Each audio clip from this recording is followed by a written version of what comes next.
Herkese merhaba arkadaşlar. Kanalıma hoş geldiniz. Evet, aşırı sıcaklar nedeniyle çekimlere ara verdim. Yani öremiyorum zaten. Kendimi odaklayamıyorum. Aşırı sıcak. İnsan hasta ediyor. Sizler de eminim çoğunuz öylesinizdir. Şimdi ben bir yandan şöyle Pokemon'un arkadaşını örüyorum. İsmini söyleyemiyorum. Biraz yabancı olduğu için. Şu şekilde. Bilenler biliyor zaten. Yorumlarda yazarsınız. Bunun böyle hazır gövdesi. Şu an kafası kaldı. Göz yerine geldiğim için orada kaldım. Motive olamıyorum sıcak nedeniyle. Gözde, yüzde hassas biliyorsunuz. Bir tarifte en önemli yer yüzü zaten. Diğer yerler çok hani bariz belli olmuyor hatalar. O yüzden onu biraz kenara bıraktım. Motive olmayı bekliyorum. Şimdi bu arada çok yorum geldi. Bu lavaboları boy boy yapmıştık. Hatırlarsanız. Şöyle bu büyük yaptık. Anahtarlık olarak yaptım. Şöyle kadifeden, tüylü ipten yaptım. Onu torun aldı. Fakat koton çok soruluyor. Yani o kadar çok soruldu ki koton da çıkarsanız diye. Ben de şu hem örgüye de elim alışsın dedim. Çünkü örmeye inanın böyle bir elim soğumuş. Akşam oturdum böyle bir tarif çıkardım sizler için. Koton ipten anahtarlık çalıştım. Şimdi ben bu kısmını Nako Paris'le ördüm. Tarama işini sizin görün diye bıraktım. Bu Nako Paris'i tüylü bir ip. Bunu böyle taradığınızda bakın tüyler çıkıyor arkadaşlar. Şöyle güzelce tarıyorsunuz. iyice tarıyorsunuz. Böyle tüylenmiş oluyor. Bizim karakterimiz de tüylü olduğu için Nako ile yapayım dedim. Şöyle. İyice bunlar çıkana kadar yapıyorsunuz. Bakın şöyle tüylü oluyor.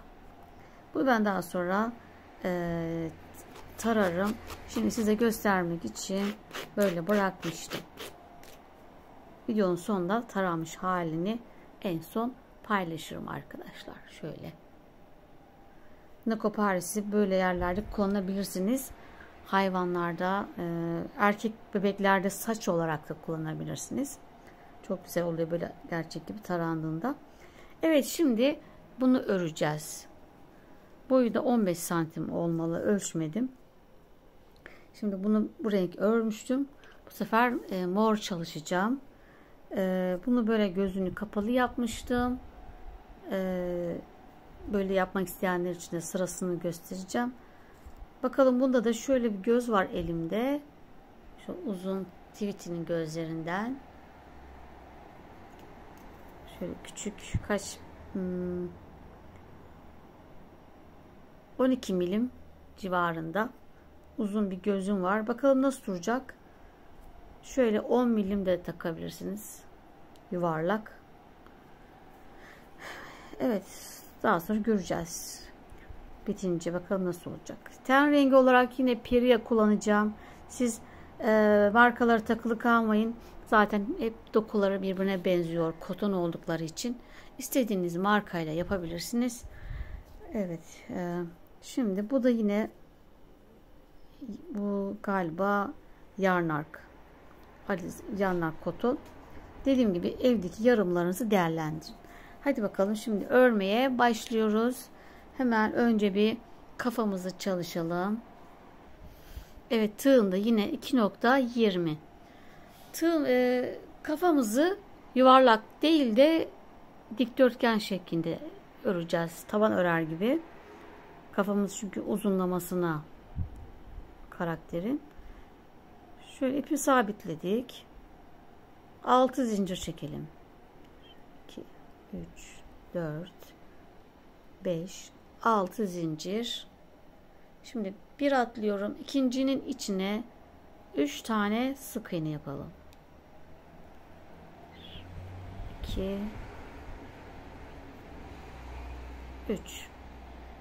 3 zincire tek batıyoruz.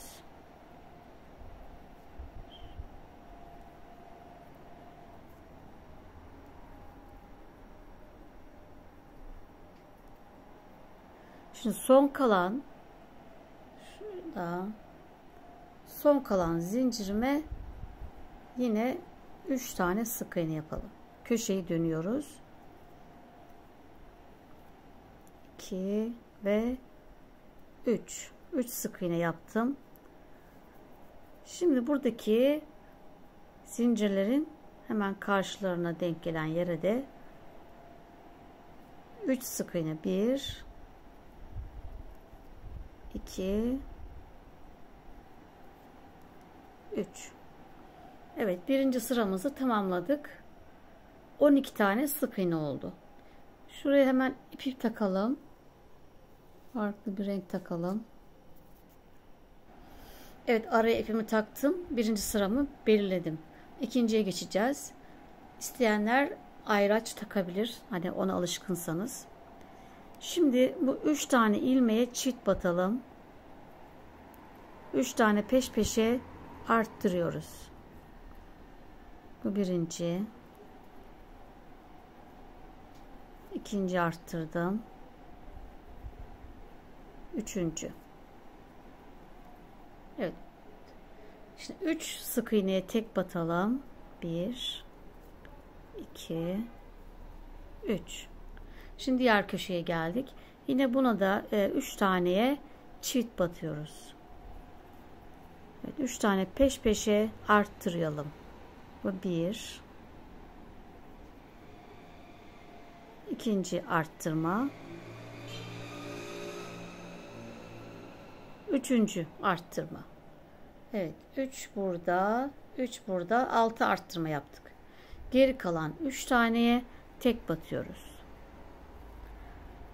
Şimdi yukarıya ben tarifi yazdığımda parantez içinde 3 var. Bunlar 3 arttırma demek. 3 arttırma, 3 arttırma. Orada kafanız karışmasın. 3 arttırma yapın demek oluyor arkadaşlar. Evet, 18 sık iğnemiz oldu. Şimdi 3. sırada bir tek, bir çift. Bir tek, bir çift. Bir tek, bir çift. Evet, yine 3 tane arttırma yaptık. Arttırmaların içine denk geldi yine. 4 tane tek batalım. 1 2 3 4. Bir arttır. Bir tek. Bir arttır.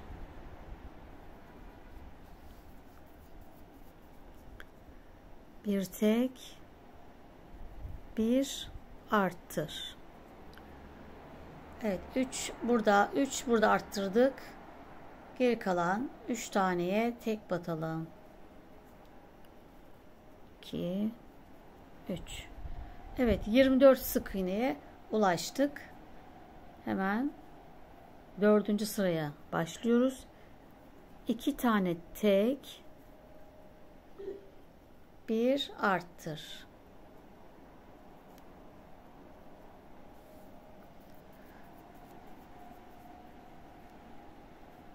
2 tek,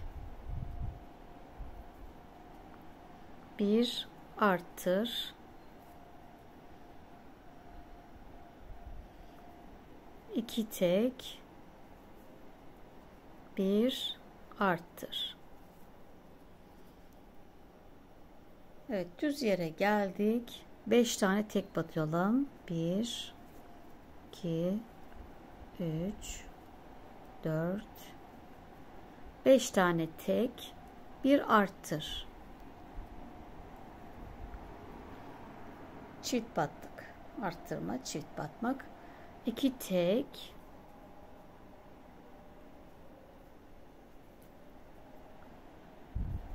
bir arttır.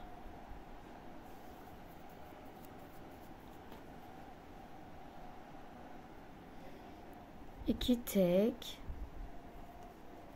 bir arttır. Evet, 6 arttırmamı tamamladım. Geriye kalan 3 taneye tek batıyorum. Dördüncü sırayı bitirdik. 30 sık iğnemiz oldu. İpi bu tarafa aldım. 5. sıraya başlıyorum. 3 tek yapalım. 1 arttır.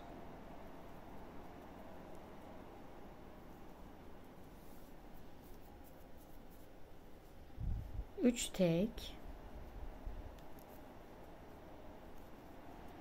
1 arttır. 3 tek. 1 arttır. Evet, 3 arttırmamı yaptım. 2, 4, 5, 6 tane tek batıyorum.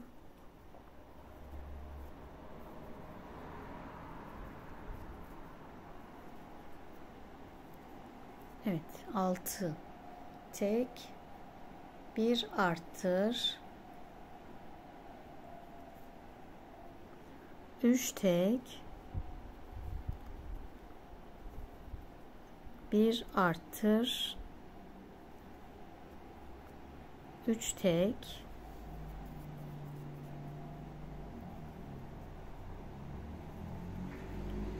1 arttır. Evet, 3 burada, 3 de burada arttırdık. 6 arttırma. Geri kalan 3 taneye tek batıyorum. Evet, 36 sık iğnemiz oldu. İpi bu tarafa aldım. 2, 4, 6. sıradayız. 4 tek, 1 arttır. 3, 4, 1 arttırdım. 4 tek, 3, 4, 1 arttır, 4 tek,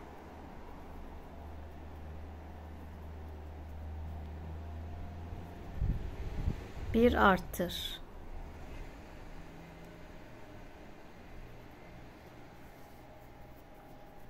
Evet, arttırmalar alt alta gelecek. Yanlış yaptığınız buradan anlarsınız doğru gittiğinizi. Bakın alt alta, alt alta, alt alta. Evet, 7 tane tek batalım. 1, 2,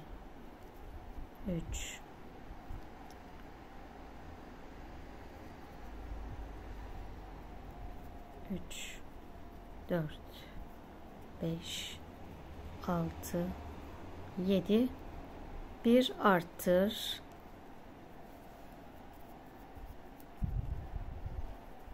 1, 2, 3, 4, 1 arttır, 4 tek, 2, 3, 4, 1 arttır. Evet, geri kalan 3 taneye tek batalım. Arttırmamızı tamamladık. Kafa arttırışımız bitti. 42 sık iğnemiz var. 2, 4, 6. sırayı bitirdik. Şimdi bundan sonra 8 sıra eksiltme, arttırma yapmadan düz öreceğiz. Her ilmeğin içine bir tane sık iğne yapalım. Döne döne devam edeceğiz. 8 sıra. Evet, kafamızı toplam 8 sıra düz örüyoruz arkadaşlar. Evet, şimdi gözlerimizin yerini belirleyeceğiz. Eğer takma göz takacaksanız burayı izleyin. Eğer bu şekilde kapalı göz yapacaksanız bunu en son yapacağız zaten. Şimdi gözümüzün yeri için sıra başımız burada. Bu tarafa doğru sayalım. Önce yukarıdan aşağıya sayalım. Şurası 1. sıra. 2, 4, 6, 8, 10. 10. sıra. 10 yani 10 ve 11'in arası. 10. sıra burası. Burayı topla iğneyle belirleyin. Daha sonra bu taraftan sayalım. 2, 4, 6, 8, 10, 12, 14, 16. 16 sık iğne atlıyoruz 17.'nin içine. Bakın yerimi belirledim. Buraya kadar 16, 16 ve 17. şurası. Şöyle makas ucuyla yerimi açtım. Birinciyi buraya. Daha sonra diğerinin yerini belirledim.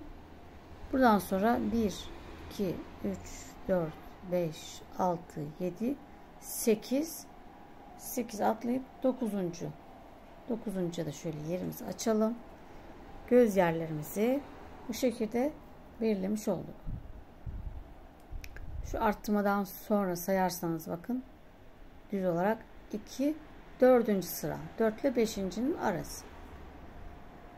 Şimdi gözümüzü şöyle hazırladım. Takma gözü. Keçe yapacağız. Şöyle bir keçe ayarlayalım. Şu neredeyse 15 santim boyunda keçe. Şöyle köşelerini yuvarlatıyorum.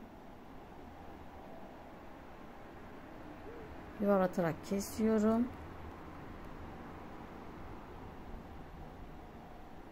Daha sonra tekrar ayarlayacağız.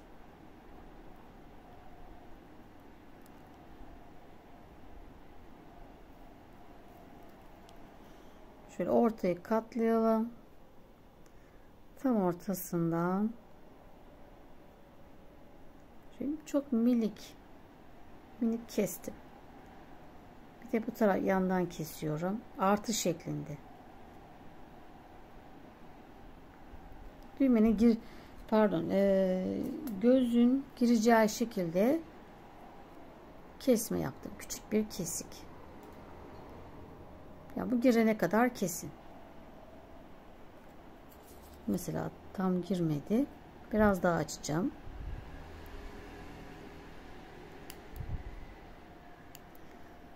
Her gözün arkası farklı oluyor. Bazı daha kalın oluyor.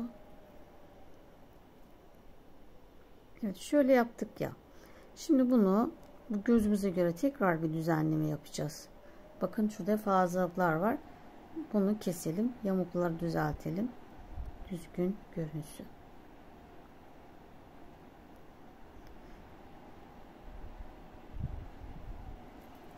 Hemen şöyle düzelttik.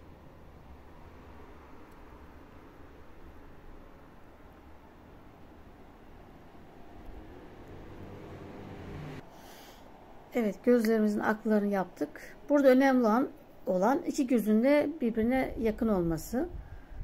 Hani benzerliği. Şimdi bunları takalım. Daha sonra kapatalım. Kafayı azaltmaya başlayalım. Şöyle yerleştirdim. Arkalarını kapatıyoruz.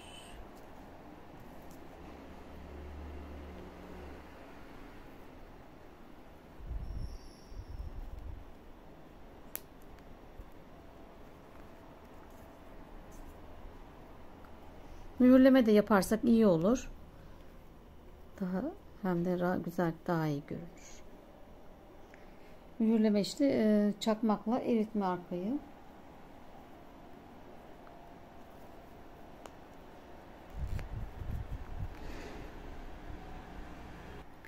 Evet, gözlerimizi yaptık. Şimdi azaltmaya devam ediyoruz. 8 sıra düz ördük.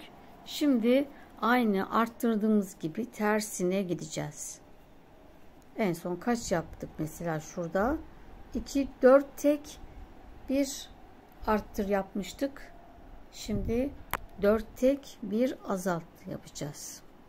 1, 2, 3, 4, 1 azalt. Öndeki 2 katı alıyorum. Bunu yanındakinden de bir kat aldım. İkisini bir kapattım. Tekrar 4 tek, 2, 3, 4, bir azalt.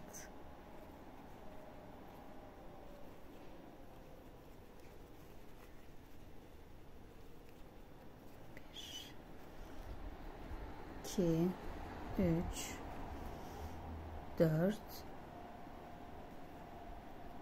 bir azalt.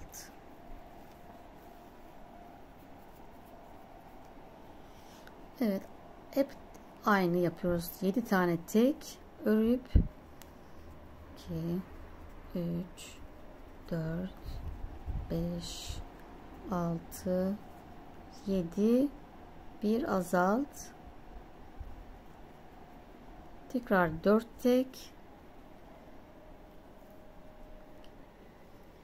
3, 4, bir azalt, 4 tek,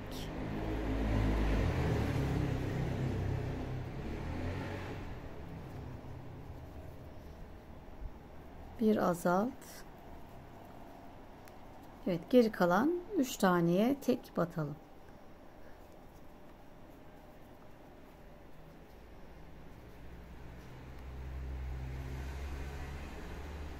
Evet, 36 sık iğne kaldı. Şimdi buradan devam edelim. Artık tek tek göstermeyeyim arkadaşlar. Arttırdığımız gibi tersine yapalım. 4 tekti. Şimdi ne oldu? 3 teke düştü. 3 tek bir azalt. 3 tek bir azalt. Aynısını yapalım. Daha sonra 2 tek bir azalt. 2 tek bir azalt. Bir dahaki sırada 1 tek bir azalt. En son 12 kalacak. 12 sık iğne kalacak. Evet, kafamın azaltmalarını yaptım arkadaşlar. Evet, güzelce dolduralım. Buraya da en son 12 ilmek kaldı. Kesip buraya da dikeceğiz arkadaşlar. Ve dolgularımızı da güzel yapalım. Köşeli olduğu için buralara doğru elyafımızı itmeyi unutmayalım. Şöyle sıkıştıralım yani. Şekil vermek bunun bizim elimizde. Hep ortaya değil, şöyle yanlara da yapalım. Böyle doldurup gelelim arkadaşlar. Evet, kafamı bitirdim arkadaşlar. Alt kısımda diktim. Şimdi kafamızın dış kısmını öreceğiz. Bunu da aynı örüyoruz. Birebir aynı yapalım. Yine 6 zincirle başlıyoruz. Arttırmalar hep aynı. En son şuradaydık. 4 tek bir arttır, 4 tek bir arttır burası. Daha sonra 7 sıra eksiltme arttırma yapmadan düz örelim. Şimdi bunda 6 sıra örmüştüm. Bu biraz daha kalınmış demek ki. Sizler de ipinize göre ilerleyin. İp kalınlıkları değişebilir. Bunun için şöyle her sefer bunu giydirin. Diğer lavabolarda da öyle. Bunlar daha çok ipe göre değişiyor. Ele göre bile değişiyor. Mesela söyleyeceğim de unuttum. Aynı anda hem konuşurken olmuyor. Pardon, bana çok resim atıyorsunuz ya arkadaşlar, fotoğraf atıyorsunuz. Hani oralarda belli yani, bu küçük kalmış. Kafa çok dışarıda kalmış. Yani bunları biraz daha pratik olun. Hani şeyin dışına çıkın, tarifin dışına çıkın. Bir sıra daha fazla örün. Bundan bir şeylik olmaz. Önemli olan sizin kendi oyuncağınızın güzel olması.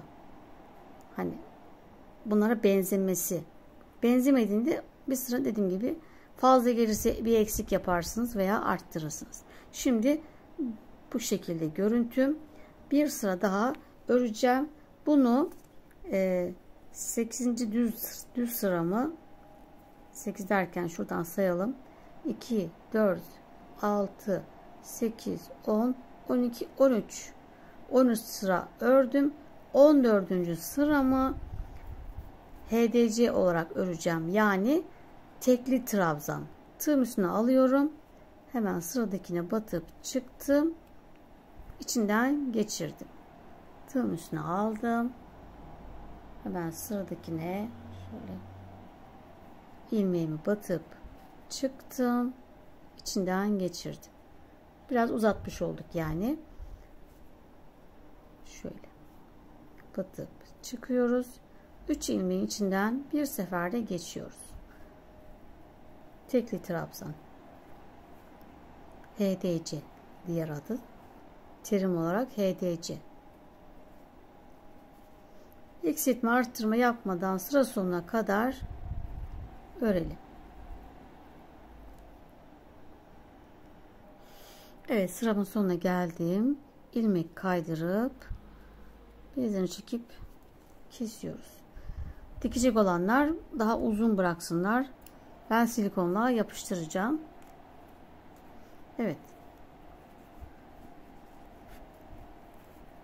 Şöyle bir takalım içine. Şöyle açalım.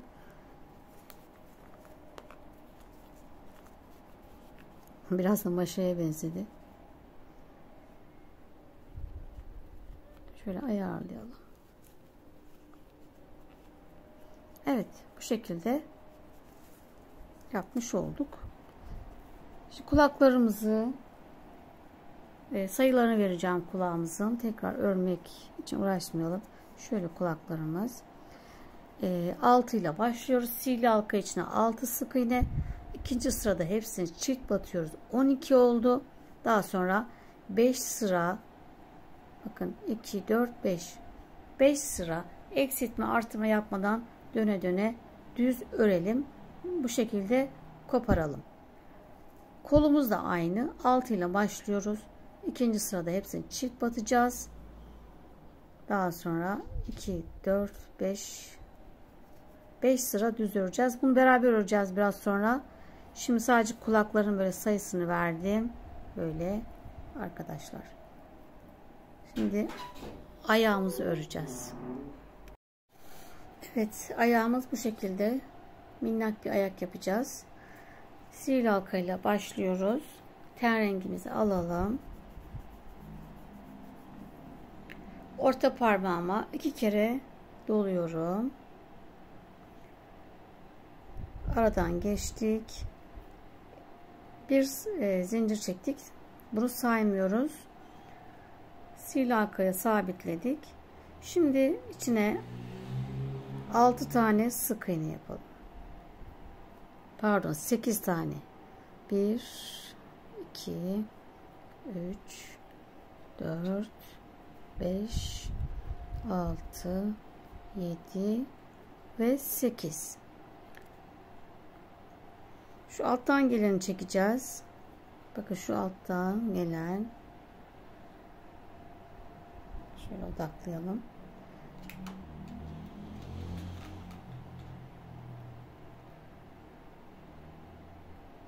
Şöyle içine çekiyorum.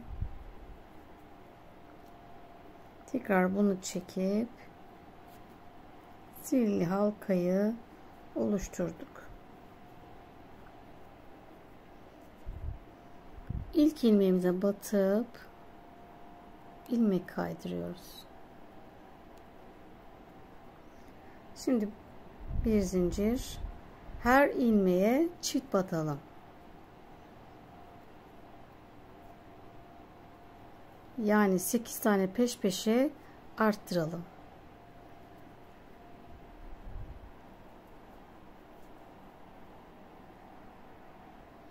Evet, ikinci sıramızı tamamladık. 16 tane sık iğnemiz oldu. Üçüncü sıramızda BLO'dan öreceğiz. Yani ilmeğin içine değil, şu arkadaki tek kata şuraya batacağız. Batarken de şu alttaki bir çizgi daha var. Orada batıyorum. Çift katlı yapalım. Daha muntazam olsun.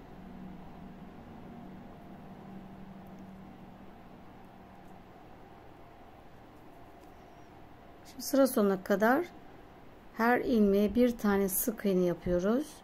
Üçüncü sıramızı 16 sık iğne yapalım. Arkadaki kata batıyoruz.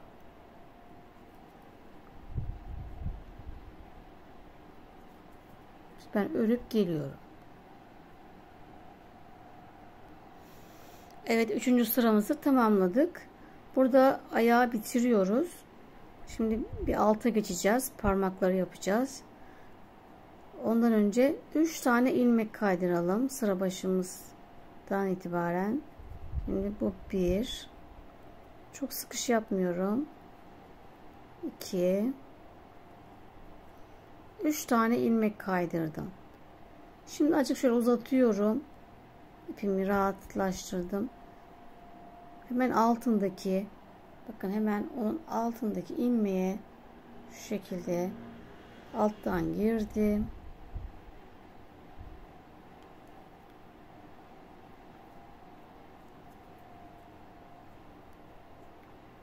Şöyle alttan girip ilmek kaydırdım. Aşağıya indim arkadaşlar. Şuradaki tek katların içine parmak yapacağız. Tığın üstüne alıyorum. Şimdi bu boşluğun içine 3 defa batıp çıkalım. Bu 1, 2, 3. Üçünü birinci kapattım. Bir zincir. Hemen yanındaki, bakın aşağıya iniyoruz. Hemen sıradaki ilmeğin içine batıyorum. İlmek kaydırdım. Tığın üstüne aldım. Tekrar sıradaki ilmeğimin içinden geçtim 3 defa. 1, 2, 3.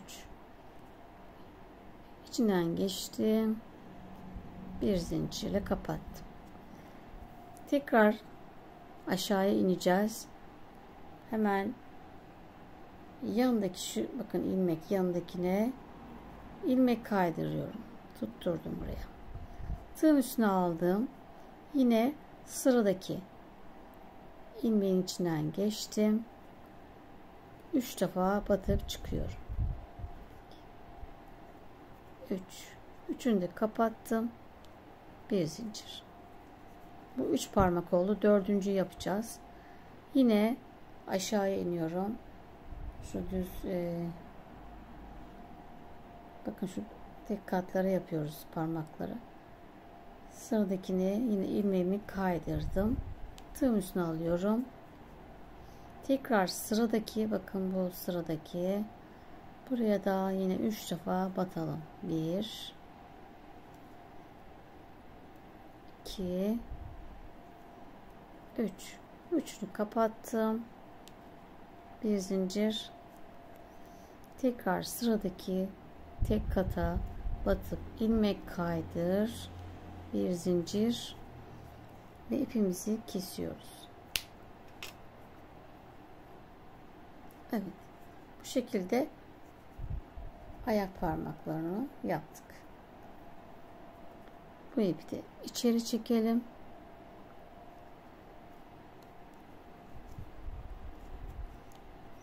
Şu ip de çok uzun. Şundan da kestim. Evet. Şimdi ayağımızı oluşturduk. Şimdi mor renkle bacağımızı öreceğiz. Hemen ipimizi sabitleyerek başlıyoruz.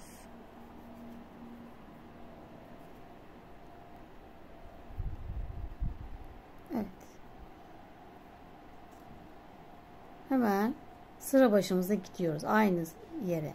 3 tane ilmek kaydırmıştık. Hatırlarsanız üst sırada. Sıra başımız burası. Bunun yanındaki şu ilk ilmek kaydırdım. Sıra başım. 1, 2, 3. Sonra tekrar ayaktan devam ediyorum. Normal batıyorum. Toplam 16 tane olacak. Her ilmeğe bir sık iğne yapalım.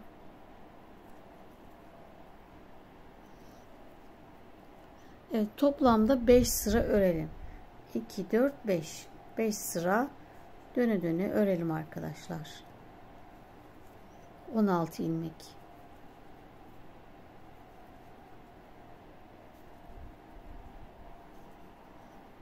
Şimdi birinciyi bitirdim. Kontrol ediyorum sayımı da. Eksik fazla çıkabilir. 2, 4, 6, 8, 10, 12, 13, 14, 15.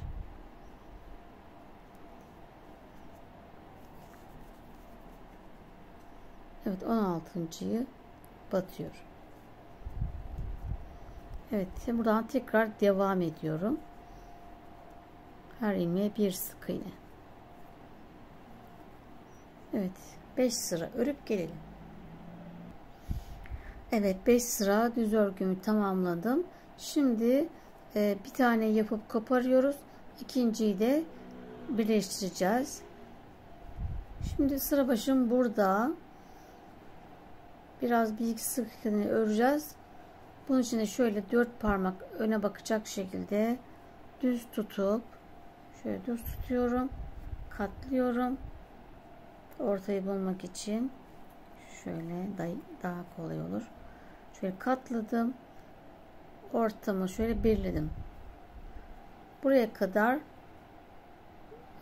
kaç tane daha istiyor? 1, 2, 3 sık iğne. 3 sık iğne öreceğiz. Şimdi 9. sıradayız. Yani tavandan sayıyoruz. 1, 2, 3, 4, 5, 6, 7, 8 ördük. 9. sıradayız. 3 tane sık iğne tek batıyorum. 1, 2, 3. Şimdi diğer bacağımı da aldım. Onu da şöyle yine düz tutalım. Bak, bunu karşısına gelecek yeri şekilde. Şöyle 4 parmak düz. Şöyle yere koyarsak daha kolay. Evet, böyle ortayı buldum. Bakın, direkt zincir çekmeden direkt karşıya tığımı batırdım. Birleştirdim. Arada zincir çekmiyoruz. Direkt karşıya sık iğneli birleştirdim. Şimdi her ilmeğe bir tane batalım. Sıra başımız burası. Buraya kadar dolanalım. Her ilmeğe bir sık iğne. Eksiltme, arttırma yapmıyoruz.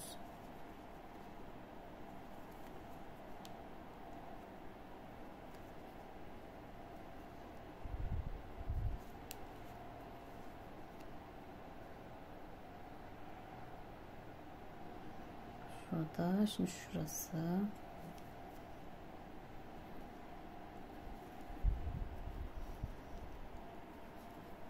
Böyle devam ediyoruz.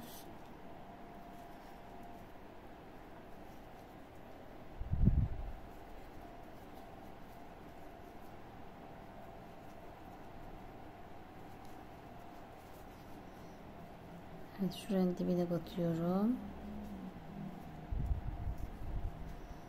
Hemen şunun dibine yine.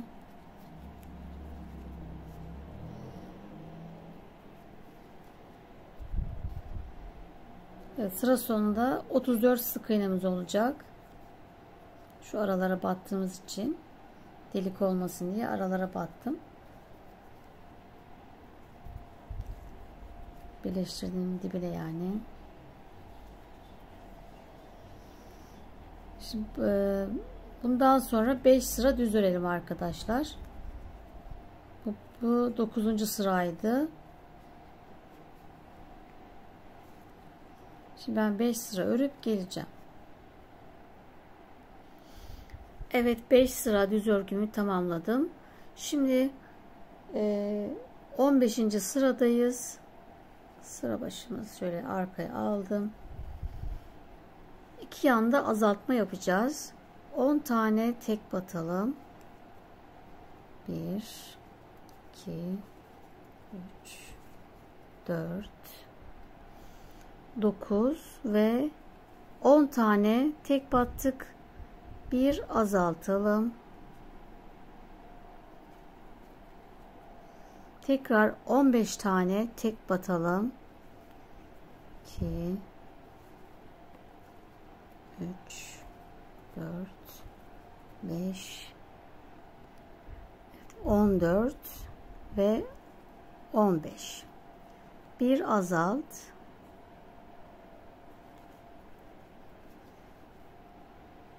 Evet, geri kalan 5 taneye tek batalım. 2 tane azalttık. 32 sık iğnemiz kaldı. Evet, şimdi bir sıra düz örelim. Eksiltme, arttırma yapmadan her ilmeğe bir sık iğne yapalım. Evet, 16. sırayı düz ördük. 17. sıradayız. Yine iki yanda azaltma yapacağız. 10 tane tek batalım yine. 1 2 3 4 5 6 7 8 9 10. Bir azalt. Şimdi 14 tane tek batalım. 2 3 13 ve 14. Bir azalt. Evet, geri kalan 4 taneye tek batıp bitiriyoruz. 30 tane sık iğnemiz kaldı.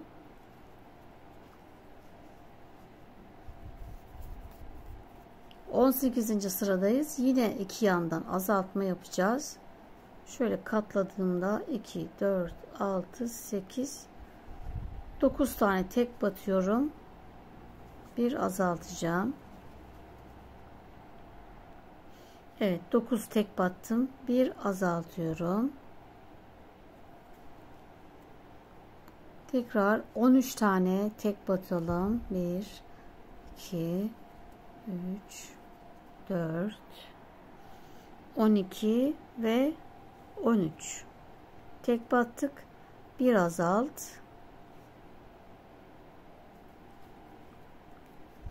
Evet, kalan 4 taneye tek batalım. 2 3 ve 4. Evet. İki yandan azalttık. 28 sık iğne kaldı. 19. sıradayız. Yine iki yanda azaltalım. Şöyle katladım. 2 4 6 8. Evet, yine 9 tane tek batalım. 3 4 5 6 7 8 9. Bir azalt.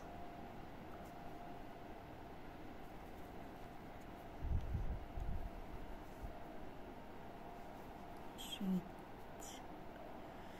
2 4 6 8 10 11 12 tane tek batalım. 2 3 4. Evet, 12 sık iğne ördüm. Bir azaltalım. Evet, geriye 3 kaldı. Evet, 3 tane tek battık. Evet, 19. sırayı bitirdik. 26 sık iğne kaldı arkadaşlar. Şimdi daha çok azaltacağız. Evet, 20. sıradayız ve 4 tane azaltma yapacağız.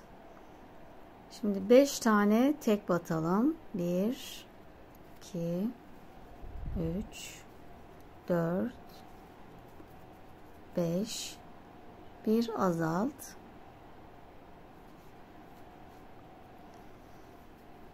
4 tane tek batalım. 1 2 3 4 bir azalt. 5 tane tek. 2 3 4 5 bir azalt.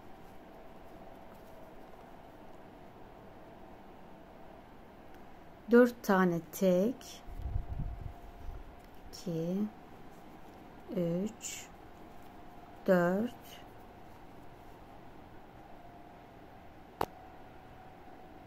bir azalt. Toplam 4 azaltma yaptık.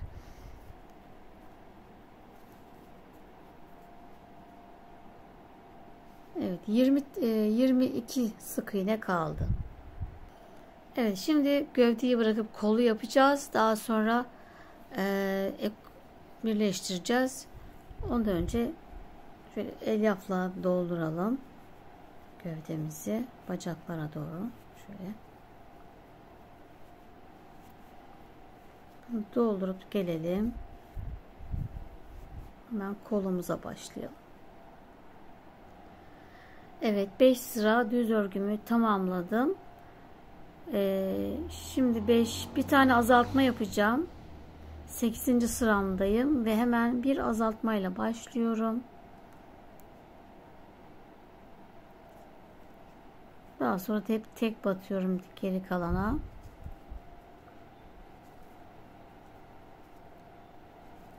Daha sonra kapatacağız. Bu son sıramızdı.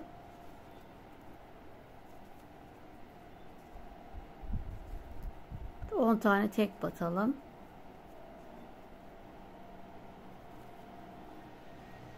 Evet, şöyle sıra başına geldim. İçine biraz elyaf dolduracağım ve kapatacağım. Çok az bir şey gerekli. Belki şu kadarcık. Çok hafif. Anahtarlık olduğu için çok yoğun yapmamak lazım. Azıcık koyuyorum. Böyle.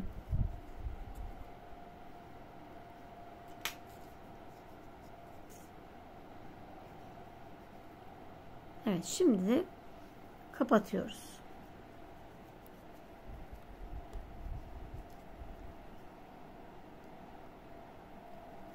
Sık iğne ile karşılıklı ön ve arkaya doğru batıyorum.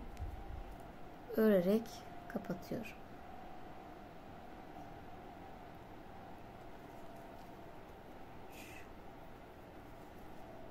4 5 sık iğne ile kapattım. Bir zincir,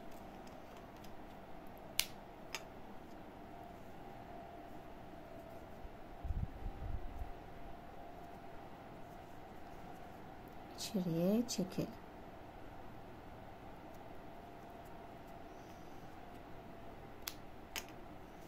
Evet, kollarımız hazır. Şimdi parmaklarını yapalım. Ten rengimizi alıyoruz. Evet, şöyle ipimizi sabitledik. Şuradaki hemen ilk sıramın içerisine şuraya tutturuyorum. Önce ilmek kaydırdım. 3 zincir çektim. Hemen yanındakine batıyorum. Tekrar 3 zincir, aynı yere battım. 3 zincir, yanındaki,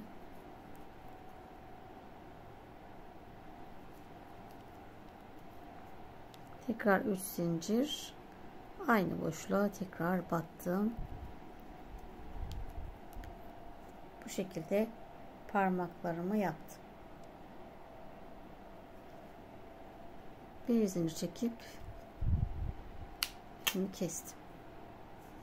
Şimdi bunları da içeriye saklayalım. Şöyle çekelim.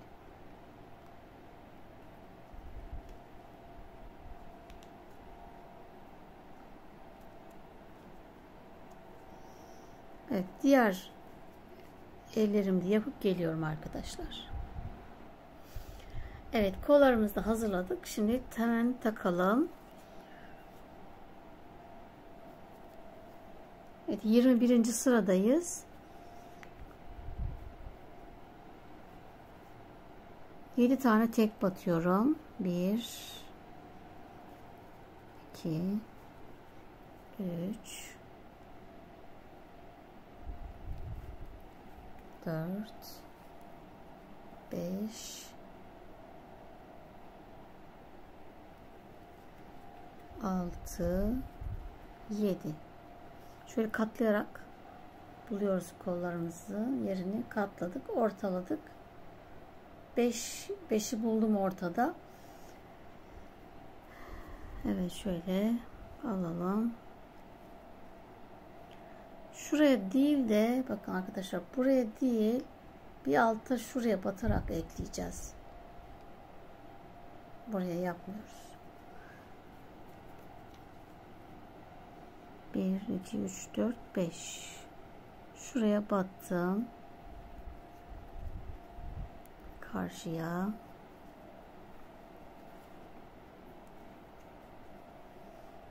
Yani bir alt sıraya, üstte değil bir alta. Hemen sıradaki 2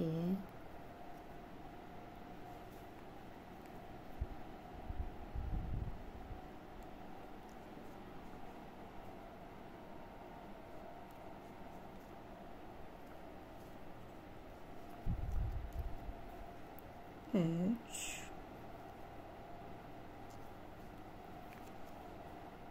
4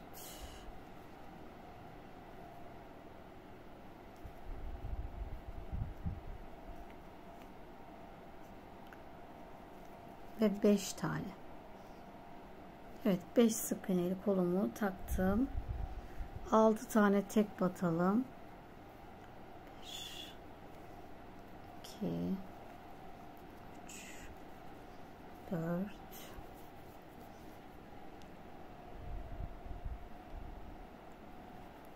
5 6. Diğer kolu alalım. Onu da aynı şekilde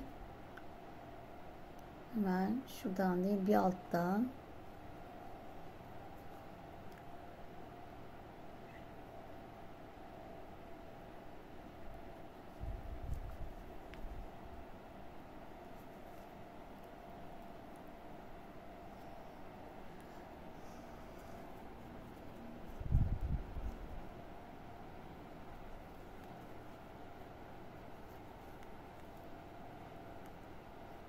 kat alıyor hep.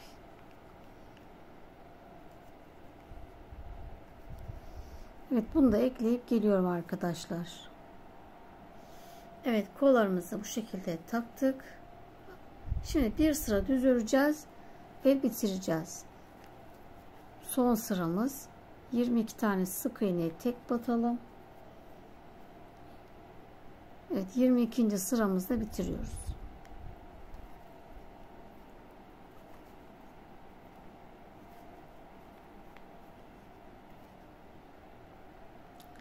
Evet, gövdemizi tamamladık. İpimizi biraz uzun keselim. Kafamızı dikmek için.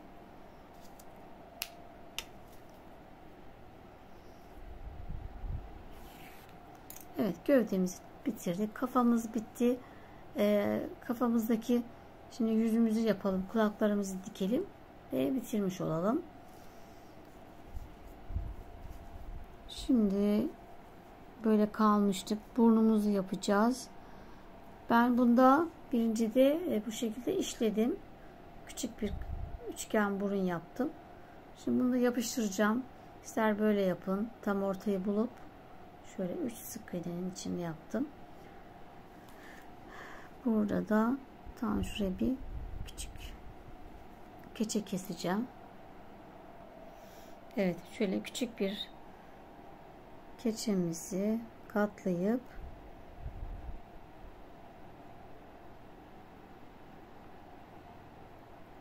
şöyle yuvarlatıyoruz.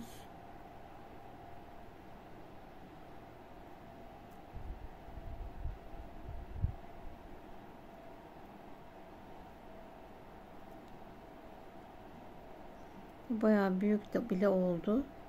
Ben bunu bir ayarlayıp geliyorum arkadaşlar. Evet, burnumu tam ortaya yapıştırdım arkadaşlar. Şöyle gözün hizasında. 2 sık iğne ortasına. Şimdi ağzımızı yapalım. Siyah ipimizi taktım. İnce olsun ipimiz. Koton ipi katını ayırdım arkadaşlar. Şimdi hemen gözümün şöyle ortasından, bakın orta, bir sık iğnenin yanındakinden toplu iğne şöyle koyalım. Şöyle küçük bir boşluk bırakacağız yani. Karşıyı da aynı şekilde arada bir sık iğne şöyle bırakalım. Gözümün ortasında, orta hizada. Şuradan giriyorum. Şu arkadan bir yerden, pardon, şöyle şuralardan içeriden girelim.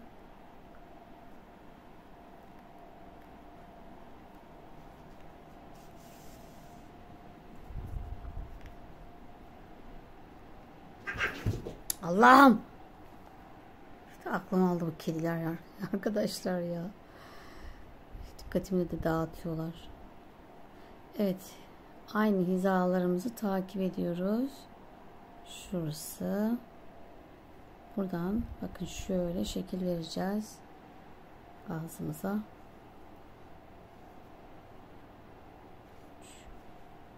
Şöyle 1, 2, 3 şöyle yaptım. Şu araya toplu iğne yapalım. Şöyle. Burundan sonra 1, 2, 3 şöyle olması için.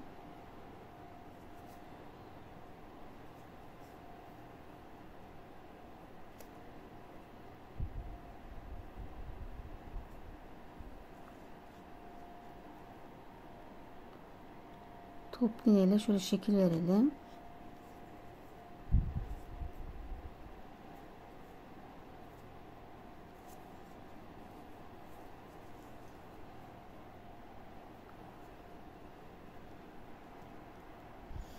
Evet, şöyle ortadan çıktım. Toplu iğneyle şöyle de ayarlayalım ağız kısmımızı.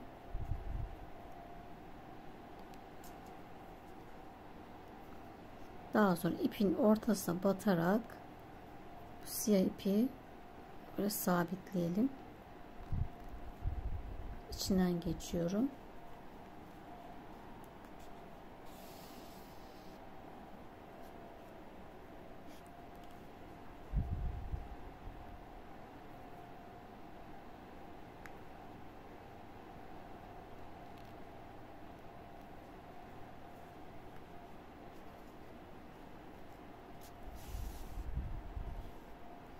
Evet, böyle güzel tutturalım.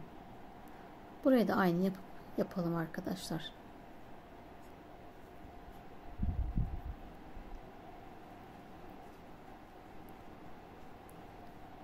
Eşit olmasına dikkat edelim.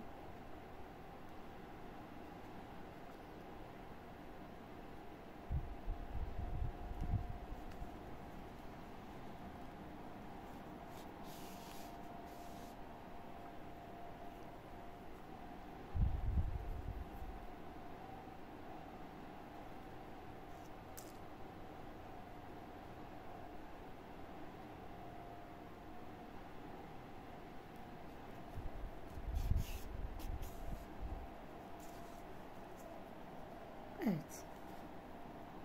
Ağzımız bitti. Eğer böyle yapacaksanız gözlerini bu şekilde kirpikleri yapacaksınız. Şöyle çevireyim. Bakın şuradaki arttırma yerimiz. Arttırma yerinden sonra 1, 2, 3 sık iğne atlayıp ortayı buluyoruz. Bu şekilde kirpikleri yapıyoruz. Önce tam ortaya burnumuzu belirleyip 2, 4, 5 arada 5 sık iğne var. Yani bu gözü böyle yaparsanız. Şu arttırmayı takip edin arkadaşlar. Bakın bu son kafalı son arttırma. Buradan sonra 1 2 3. Üçüncü sıranın içine arada 5 sık iğne var. Burunu böyle işlerseniz. Evet. Daha sonra ağız yapacaksınız. Şimdi ben çok soran olduğu için bu takma gözü yaptım. Kaçıncı sıra yapacağız diye çok soran oluyor. Sen keçe yapmak isteyenler de aynı keçi yapabilirler. Bu boyda kesip 12 santimde bu. Şöyle 12-14 santim civarında bir keçe keseceksiniz. Şimdi bunu siyah ipimi koparayım. Daha sonra keçimi keseceğim. Yapıştıracağım. Evet, şimdi ağzımın boyunda bir keçe kestim arkadaşlar. Daha sonra böyle sivrilikler verdim. Bunu diğer videoda görebilirsiniz nasıl olduğunu.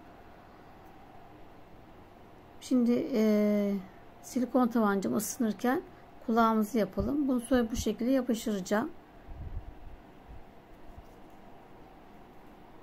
İşte kulaklarımızı sayısını vermiştim.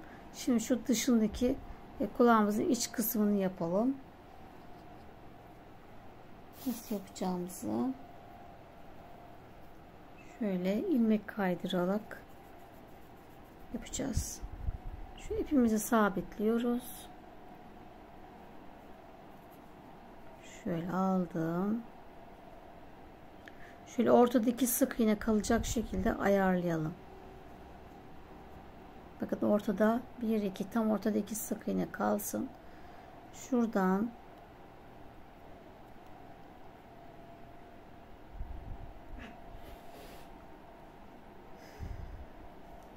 ipimi böyle aldım.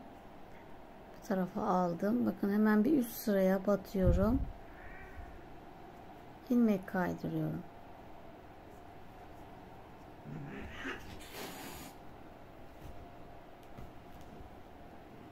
Tekrar hemen bir üst sıra. Şöyle. Bakın bir üst sıraya batıyorum. İp altta içeride kalacak.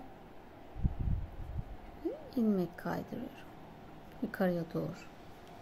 Tekrar bir üst sıra battım. İpimi çıkıp içinden geçiriyorum. Bir üst sıraya çıktım.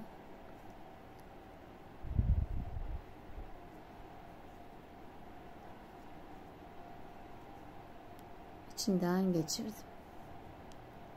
Biraz uzatıyorum, rahatlaştırdım. Yine bir üst sıraya geçtim.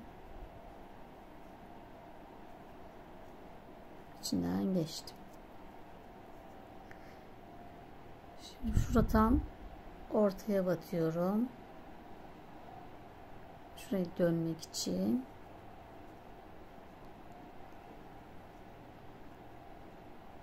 Şöyle döndürmüş oldum. Şimdi arada 2 sık iğne olacak. 1 2. Şurayı takip ediyorum. Artık aşağıya doğru döndüm.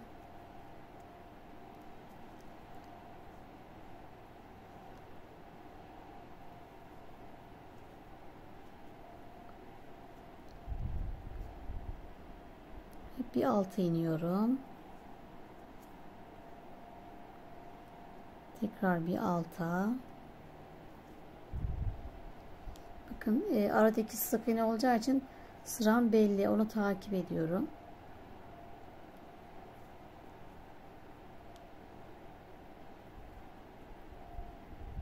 Evet, bitirdik. Bir zincir çekip ipimi kestim. Evet, bu şekilde kulağımızı iç kısmını yaptık.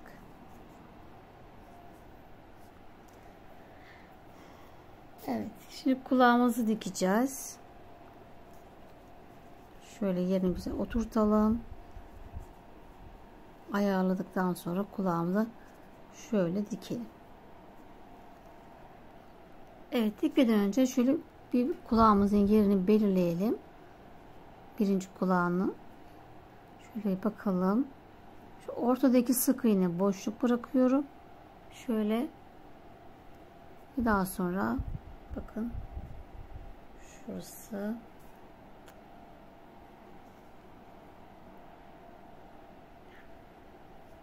Şöyle yerimi belirledim. 2 sık iğne. Buraya dikeceğim. Kendi renginden ipimi kestim. Ucuna düğüm attım.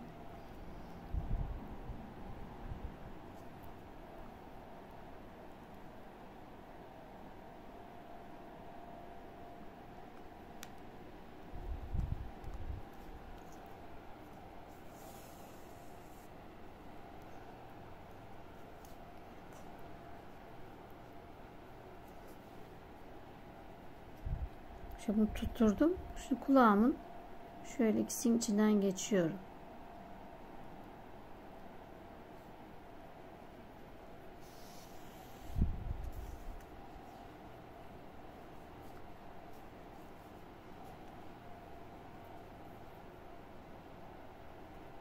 Daha sonra kulaktan, kafadan yani geçtim. Tekrar kulağımın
evet, kulağın birini diktim.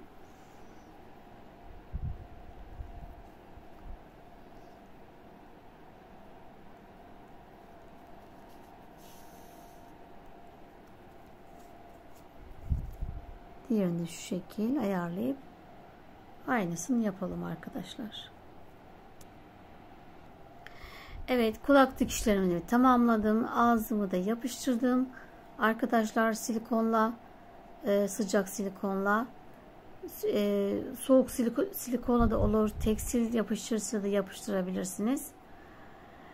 Bu şekilde de anahtarlık yapabilirsiniz. Sadece kafa olarak da eğer satış yapıyorsanız böyle de anahtarlık olur. Şimdi tamamladık kafamızı. Gövdemize dikme geldi, sırası geldi.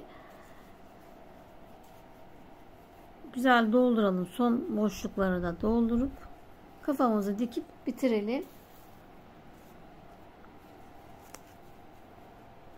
Şöyle bir dolduracağım güzelce. Evet, kafamızı tam ortalayalım şu şekilde ve dikelim. İpim buradaydı.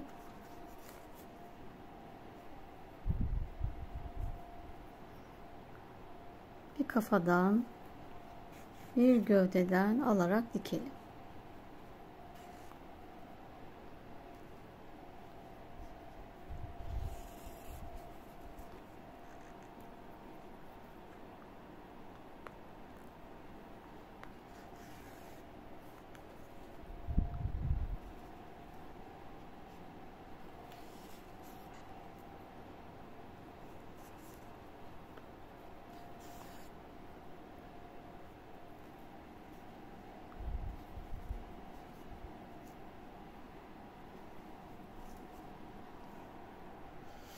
Evet arkadaşlar, lavabomuzun kafasını dikişini tamamladım. Tekrar artan iple de şuradaki kafayla dış kafanın dikişlerini tamamladım. Bunları da bitirdim. Şuraları içeriden de sabitledim yine. Son dikişlerimi yaptım ve 15 santim boyunda kulakla beraber boyumuz 15 santim oldu. Bu şekilde anahtarlıklı bu şekilde takarsınız siz de, ister satacaksanız veya çocuklarınıza yapacaksanız bu şekilde. İstediğiniz şekillerde, istediğiniz iplerle örebilirsiniz, farklı farklı. Videomuzun sonuna geldik. Tekrar sormak istediklerinizi videonun altına yazarsınız yorumlara. Bu kadar, benim videom şu an bitti. Kanalıma abone olmayı, yorum ve beğeni yapmayı da unutmayın arkadaşlar. Evet, boy boy lavabolarımız istediğiniz şekillerde yapabilirsiniz. Kadife örmek isteyenler bunlarla örsün. Bu tariflerle. Bunları videonun altına bunların tariflerini de linklerini bırakacağım. Oradan kolayca yapabilirsiniz. Siz hangisini beğendiyseniz renk renk çalışabilirsiniz. Evet, tarifler hepsi bana ait. Lütfen tariflerini dağıtmayın arkadaşlar. Dağıtırsanız o zaman ben de emeğin karşılığını alamam. O yüzden insan soğuyor arkadaşlar. Böyle örüp dağıtılınca sizin videolarınızı o zaman izlememiş oluyor. Ben de tabii ki emeğimin karşılığını alamamış oluyorum. Evet. Burada video sonlandıralım. Sizi öpüyorum. Kendinize iyi bakın. Hoşça kalın. Yeni videolarda görüşmek üzere. Hoşça kalın.